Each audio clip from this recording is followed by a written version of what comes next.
សូមគោរពជំរាបសួរទៅដល់បងប្អូនទាំងអស់គ្នាដែលនិយមតាមដានទស្សនាវីដេអូនៅក្នុង Channel អត្ថប្រយោជន៍របស់យើងខ្ញុំផងដែរបាទហើយនៅក្នុងគណៈពេលនេះយើងខ្ញុំក៏បានវិលមកជួបនឹងបងប្អូនសាជាថ្មីម្ដងទៀតបាទហើយនៅក្នុង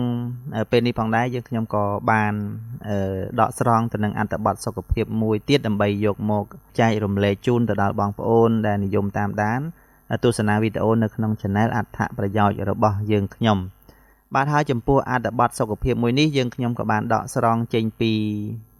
គេហទំព័ររបស់ Hello គ្រូពេទ្យបាទដើម្បីចែករំលែកបន្តទៅដល់បងប្អូនដែលនិយមតាមដានទស្សនាវីដេអូនៅក្នុង Channel អត្ថប្រយោជន៍របស់យើងខ្ញុំផងដែរ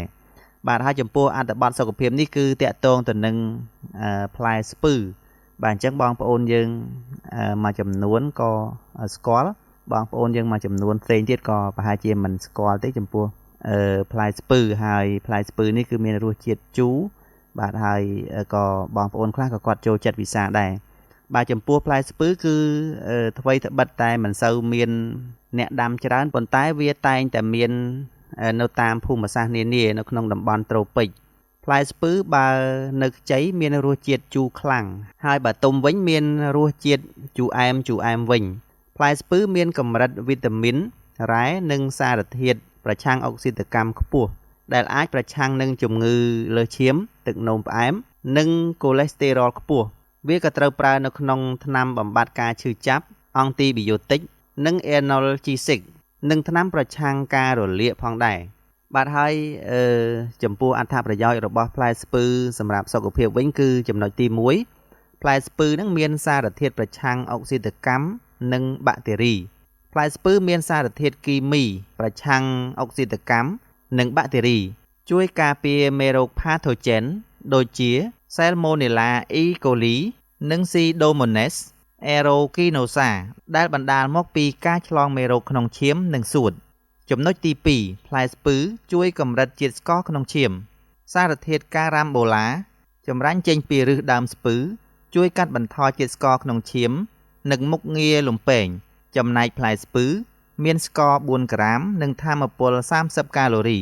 ដូច្នេះវាជាជម្រើសល្អសម្រាប់អ្នកទឹកនោមផ្អែមចំណុចទី3ផ្លែស្ពឺជួយប្រឆាំងមហារីកការសិក្សាមួយនៅឆ្នាំ2014រកឃើញថាផ្លែស្ពឺមានសមាសធាតុការពារនានាប្រឆាំងនឹងមហារីកថ្លើមលើសត្វកណ្ដុរដែលវាពាក់ព័ន្ធនឹងការព្យាបាលមហារីកតាមបែបធម្មជាតិចំណុចទី4ផ្លែស្ពឺជួយទប់ស្កាត់កម្រិតសារធាតុកូលេស្តេរ៉ុលសម្បកផ្លែស្ពឺមានជាតិសរសៃជាច្រើនហើយការញ៉ាំជាតិសរសៃគ្រប់គ្រាន់ការពារការស្រូបយកសារធាតុកូលេស្តេរ៉ុលមានដង់ស៊ីតេប្រូតេអ៊ីនលីពីតទាបជាងនេះទៅទៀតការញ៉ាំបរិមាណគ្រប់គ្រាន់នៃជាតិសរសៃជួយជំរុញមេតាបូលីសជាតិខ្លាញ់ការសិក្សាមួយរកឃើញថាជាតិសរសៃក្នុងផ្លែស្ពឺជួយការពារការវិវត្តនៃជាតិខ្លាញ់ក្នុងថ្លើមចំណុចទី5ស្ពឺជួយព្យាបាលជំងឺលើសឈាមស្លឹកស្ពឺត្រូវប្រើក្នុងថ្នាំបុរាណរបស់ឥណ្ឌាដើម្បីសម្រួលសម្ពាធឈាមផ្លែស្ពឺមានសារធាតុប៉ូតាស្យូមនិងអេឡិចត្រូលីតជួយដល់បេះដូងនិងសម្ពាធឈាមចំណុចទី6ទឹកស្ពឺជួយដល់ប្រព័ន្ធការពារទឹកស្ពឺមួយកែវមានផ្ទុកវីតាមីនរហូតដល់3/4នៃវីតាមីនដែលណែនាំឲ្យញ៉ាំប្រចាំថ្ងៃហើយនេះជាអាហារូបត្ថម្ភទី1សម្រាប់សម្លាប់មេរោគនិងជួយដល់មុខងារប្រព័ន្ធការពារចំណុចទី7ផ្លែស្ពឺជួយសុខភាពស្បែកសារធាតុប្រឆាំងអុកស៊ីតកម្មផ្លូវ៉ាណយด์មានមុខងារជំរុញសមាសធាតុការពារនៅក្នុងកោសិកាស្បែកកាត់បន្ថយការរលាកនិងរារាំងការបំផ្លាញដោយកាំរស្មី UV បាទអស់លោកស្រីបាទនេះគឺជាអត្ថប្រយោជន៍បាទពីផ្លែស្ពឺបាទយ៉ាងច្រើនបាទសម្រាប់សុខភាពដែលបងប្អូនយើងខ្លះពុំធ្លាប់បានដឹងបងប្អូនខ្លះក៏បានដឹងអំពីអត្ថប្រយោជន៍ពីផ្លែស្ពឺនេះបាទហើយបងប្អូនមួយចំនួនក៏ស្គាល់ផ្លែស្ពឺបងប្អូនមួយចំនួនទៀតក៏ធ្លាប់ញ៉ាំផ្លែស្ពឺអញ្ចឹងទៅប៉ុន្តែប្រហែលជាបងប្អូនក៏អត់បានដឹងអំពីអត្ថប្រយោជន៍ពីផ្លែស្ពឺនេះដែរ